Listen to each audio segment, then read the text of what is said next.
Hi, church. Tonight we're going to talk about the COVID-19 vaccine. We're going to go through a quick presentation,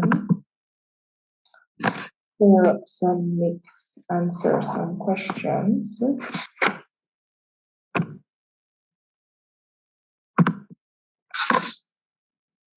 All right, so COVID-19 self-care and vaccine myths. Let's talk about it. All right, so what is self-care?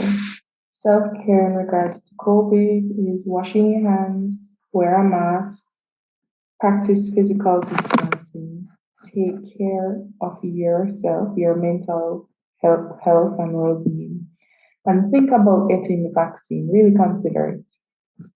So, according to the Ministry of Health and Wellness, to stay healthy and to stay safe, they advocate for wearing a mask, washing your hands frequently with soap and water, and practicing physical distancing.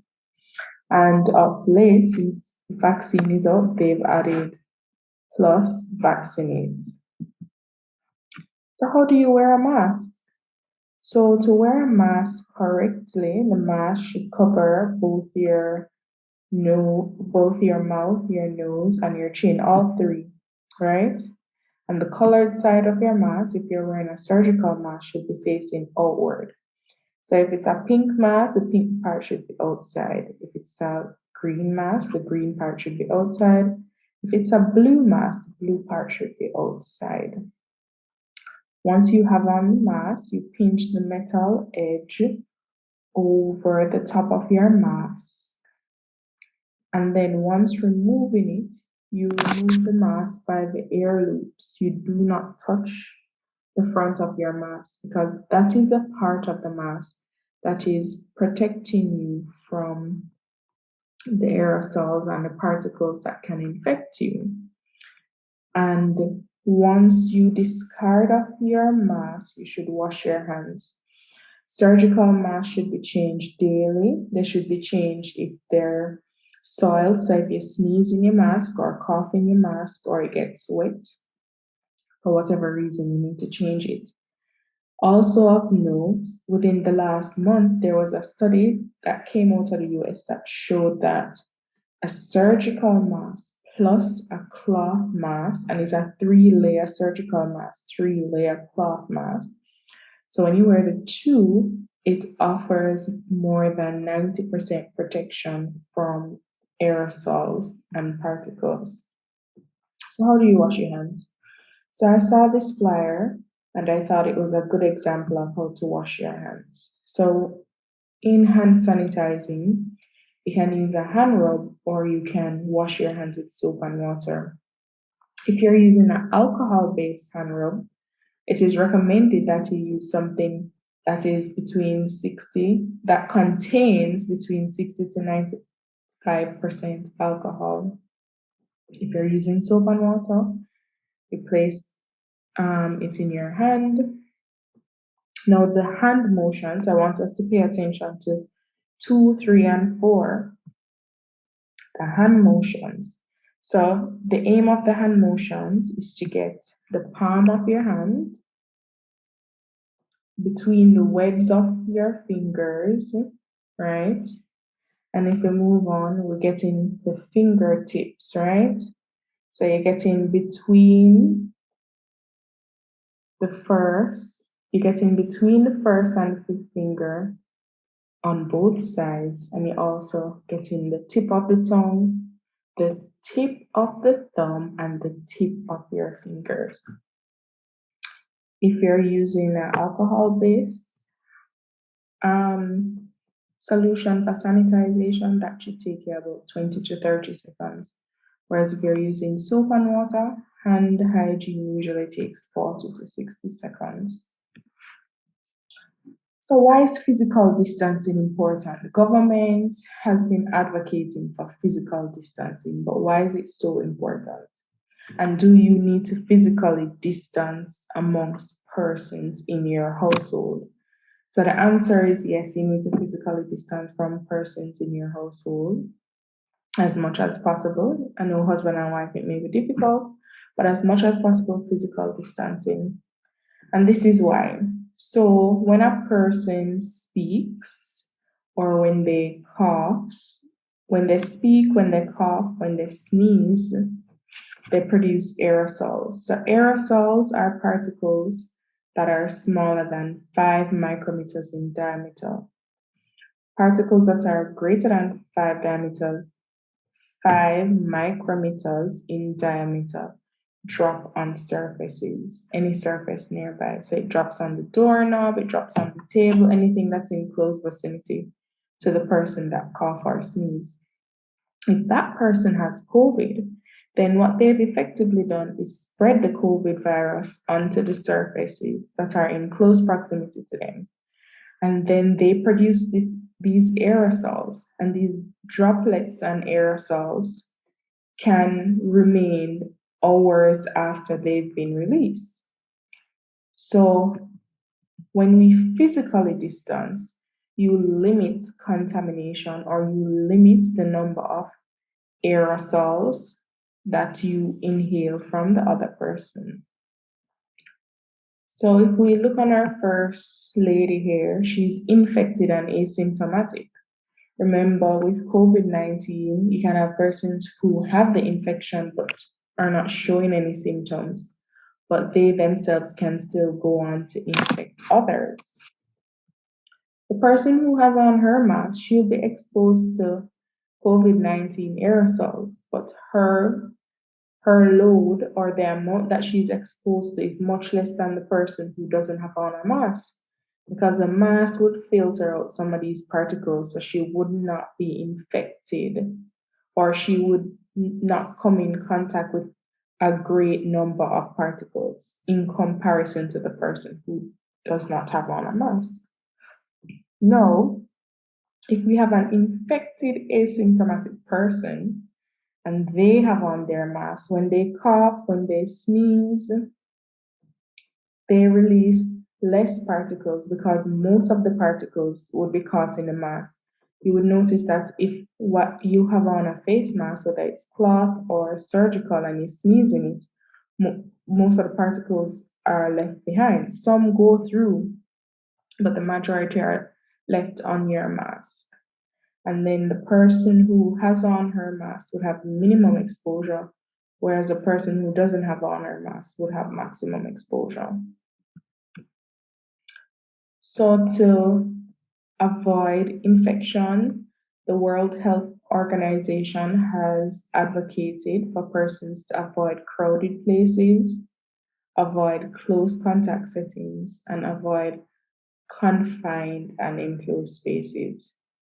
And what Dr. Bisesa McKenzie, who is the Chief Medical Officer for the island, has been saying is that when you look on the statistics for Jamaica, the majority of persons that are COVID positive fall in the age group between 20 and 39. But the persons who end up critically ill, meaning in hospital on oxygen or in hospital in the ICU, are those who have comorbidities, hypertension, diabetes, heart disease, kidney disease. And when you take the history from these patients, they will typically tell you they do not go anywhere, they stay at home. But on further perusing their history, they live in a household with a young person who comes and goes. And the young persons might not necessarily be adhering to all the precautions. So we need to advocate for young persons ages 20 to 39 to take extra precautions, because if you become ill with COVID-19, you are likely to have a mild or asymptomatic course. Whereas if you carry it home to grandma or ill parents, they are the ones that are going to end up severely ill or critically ill. All right, wellness check. So signs that you need to take better care of yourself. You're not sleeping well. You're not physically active. You have poor eating habits. There is no me time in the day. So in your day, there's no me time. You feel underappreciated or undervalued. You find it hard to relax or slow down. Your to do list never ends, and your schedule doesn't reflect your priorities. You put others' needs ahead of your own. If you have multiple things on this checklist, you need to be cautious. You need to slow down and take some time for yourself. Because with the COVID-19 pandemic, what we found is that more persons are becoming anxious, they're overwhelmed with all the bad news in the media, they're overwhelmed with loved ones who are ill, they're overwhelmed with the deaths. So, how do you take care of yourself? There are four key components: physical, spiritual, mental, and emotion. So, for the physical component, it's advised that you engage in enjoyable exercise. So, take a long walk, eat nourishing foods, get enough sleep. 7 to 8 hours is what is advocated, and to spend time in nature to help you to relax. The emotional components, they say practice self compassion, cultivate supportive family, friends, peers, and supervisors. So stay away from negative people, stay away from naysayers. And if you're a negative person or a naysayer, change your outlook. Change what you speak into the atmosphere and speak positive and watch and wait for it to come back to you. And they said journal, because when you journal, sometimes when you write your problems down, even though you may not have an immediate solution, just the act of writing it down helps you to feel better and gives you a sense of well being. Spiritual aspect, meditate, pray, spend time in nature, play with a child, a grandchild, a pet, ensure your work is a good fit for you and your values, that work is not adding to your stress. And mental, practice gratitude. So on NCU radio, I heard them saying this morning that you should have a gratitude journal. Every morning you write down something that you're thankful for. Find things in your daily life to be thankful for. Add joy to work or daily activities, and be selective in the information that you consume and manage your technology. This is particularly true for persons who are overwhelmed by bad news and get anxious by all the negative press around COVID. So the next question is, should you get vaccinated? So vaccination is a personal decision. The onus is on you to get the facts about the vaccine and make an informed decision based on the facts that you've garnered. So, in the past, vaccines have worked. Vaccines have decreased whooping cough, measles, chickenpox, and mumps, and it has completely eradicated diphtheria and polio. But with all these vaccines, persons have bought into it. In Jamaica, some of these are compulsory to go to school. So polio, mumps, diphtheria is compulsory for children to attend school. So for vaccines to be effective, we need to believe in them and we need to take them. So how does Jamaica measure up? So this is statistic from on the weekend. It may be a little bit different now, but in the world, there is 126 million cases of COVID, with 71.6 million recovered and 2.7 million deaths. Can you imagine in 1 year or a little over a year, 2.7 million deaths? That's almost the population of Jamaica, right? So Jamaica is 3 point plus million.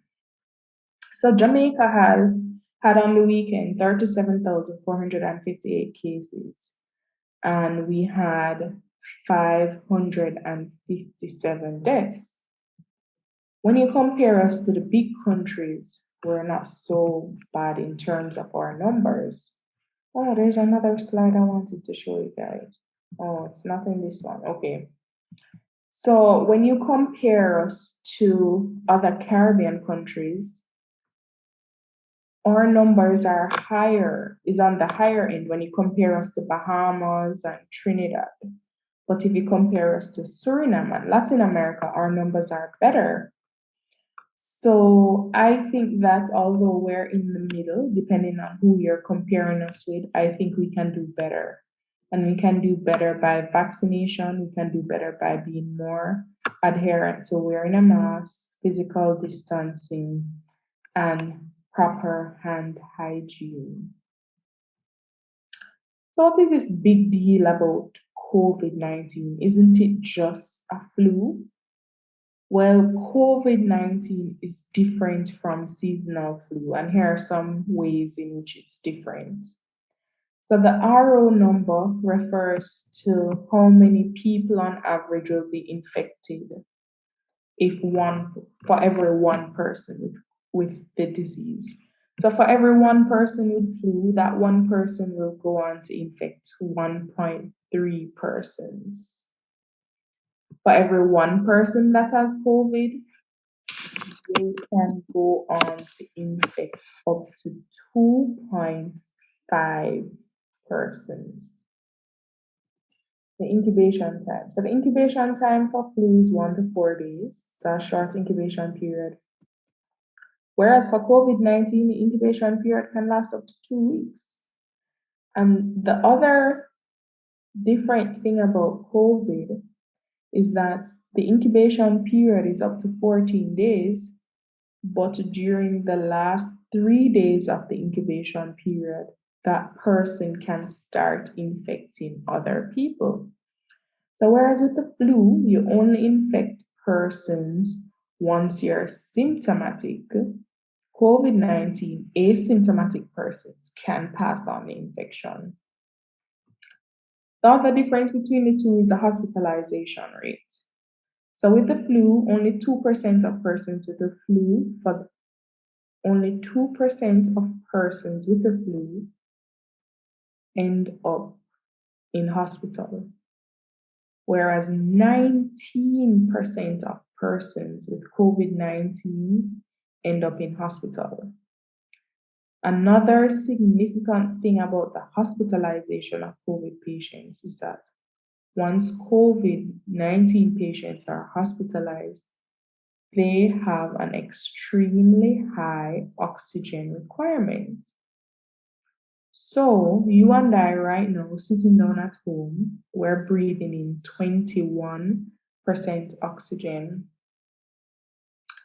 A person with flu that goes to the hospital, they might be placed on 5 liters of oxygen, which carries their oxygen percentage up to about 40, maybe 50%.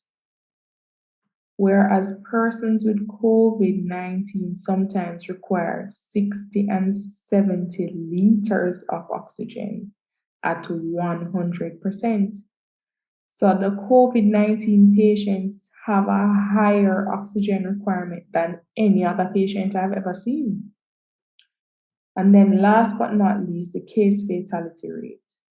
Less than 0.1% or less of persons with flu end up dying, whereas up to 3.4% of persons with COVID-19 die.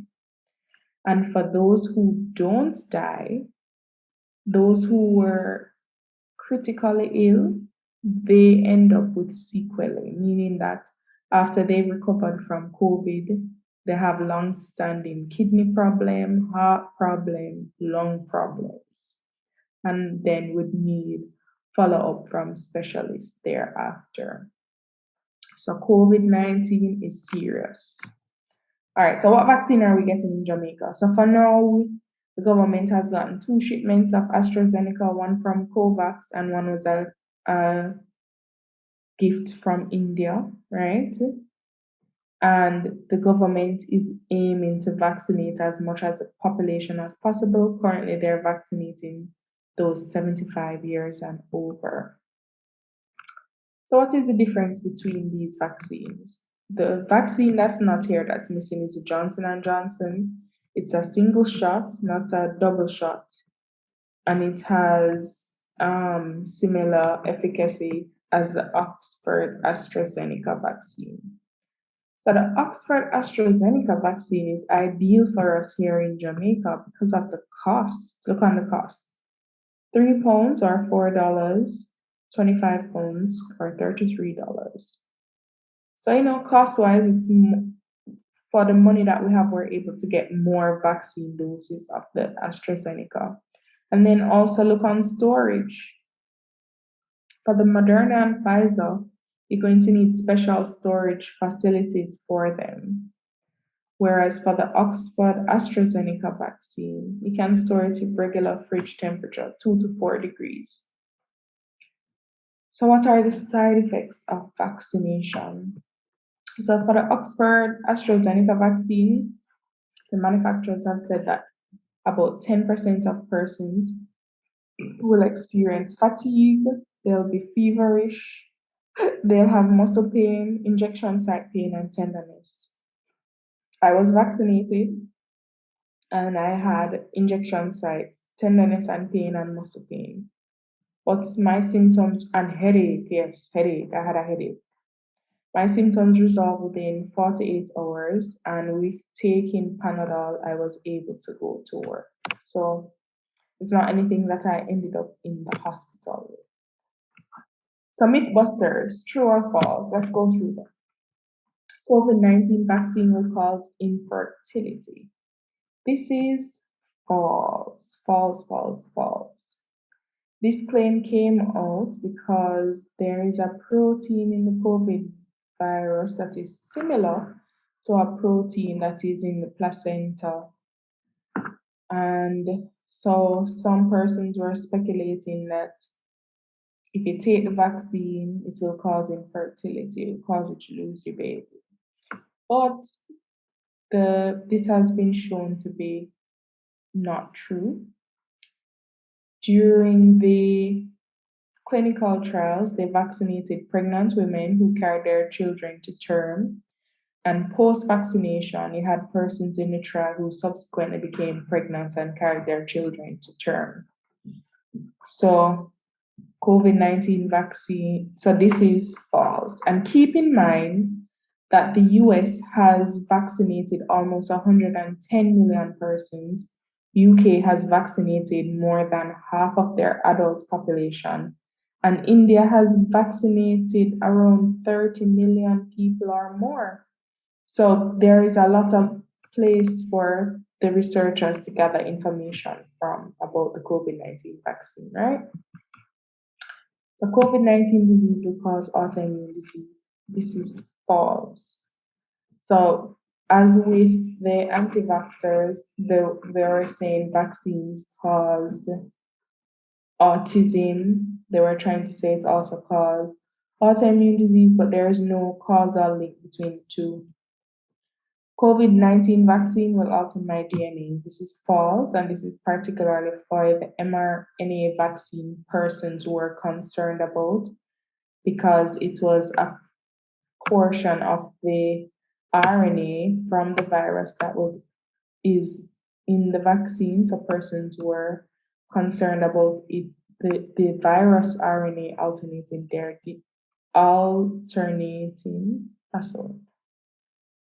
making changes to their DNA, and that is false. So rest assured.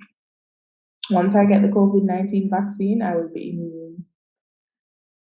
So that's true and false. So once you get vaccinated, you'll be immune. But in terms of duration of immunity, we're not sure. It's the same thing as if a person gets infected with COVID-19, then they have immunity for a set period of time, but we're unsure because there have been reports in UK, US, and in Jamaica where persons have had COVID-19 twice.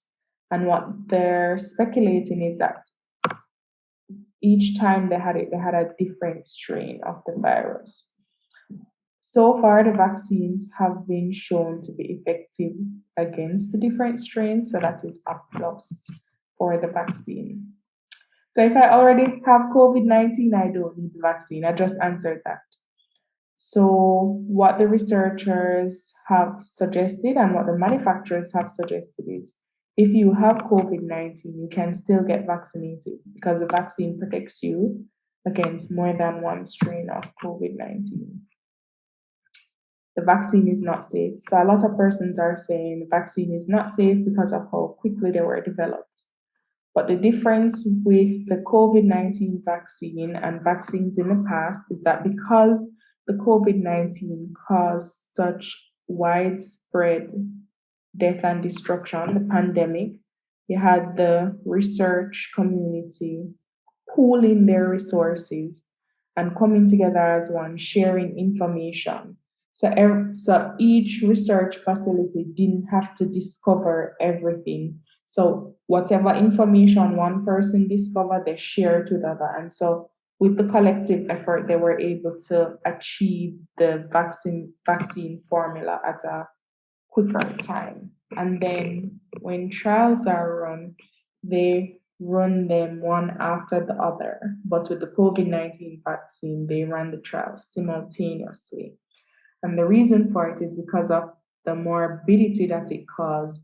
They were trying to get a vaccine as quick as possible. And so we have all these vaccines that have been authorized for emergency medical use.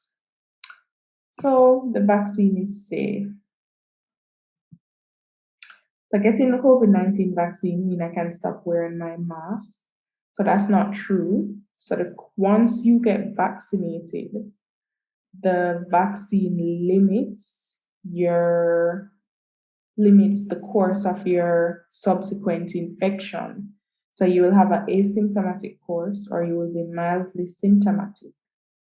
So even though your course will be mild, when you get the infection, you can pass the infection on to others, and those people can have um, a severe illness depending on their comorbidity and their age. So you do need to wear your mask if you're vaccinated. So the COVID-19 vaccine gives you COVID-19. This is not true.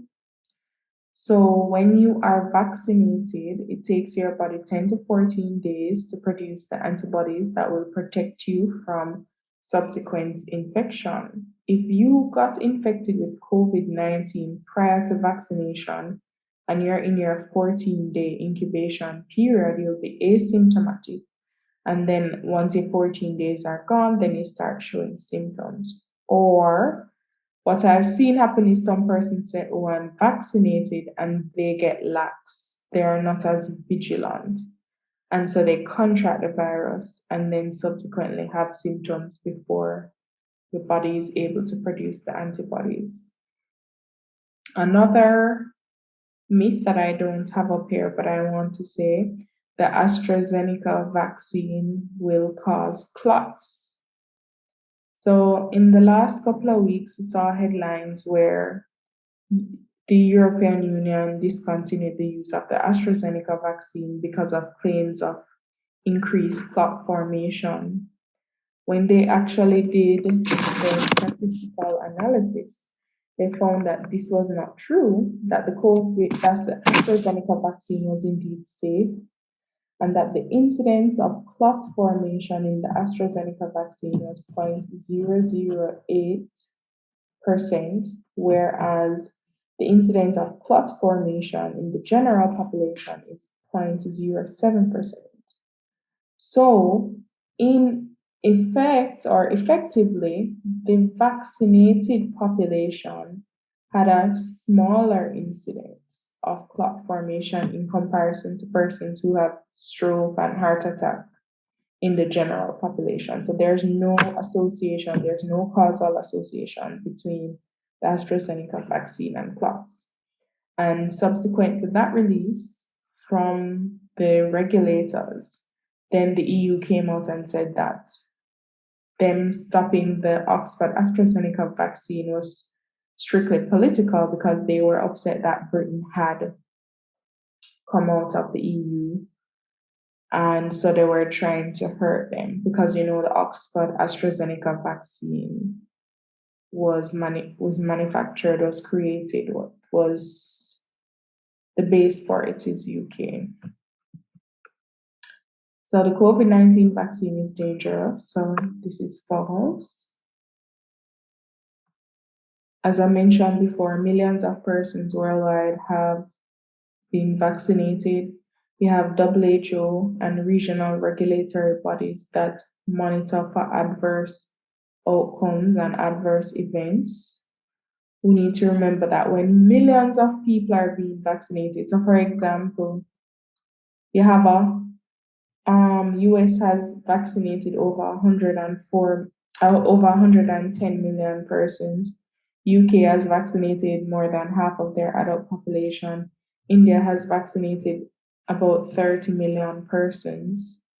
So if you have 100 million persons being vaccinated, and the manufacturers tell you that there is a 10% chance of you having side effects, meaning the muscle pain, the the muscle pain, the muscle pain, the fatigue, the injection site tenderness. That is 10 million persons that will complain of those symptoms. So, because of the large population size of vaccination, I hope that math is correct. Don't crucify me, but 10% is what AstraZeneca says that persons will have side effects. So, the larger your population size or the larger your vaccination population, the more you're going to be hearing about side effects. So everything in context. And that is the end of my presentation. I hope you found something helpful and I hope that you got more information, that you are able to make a more informed decision about to vaccinate or not.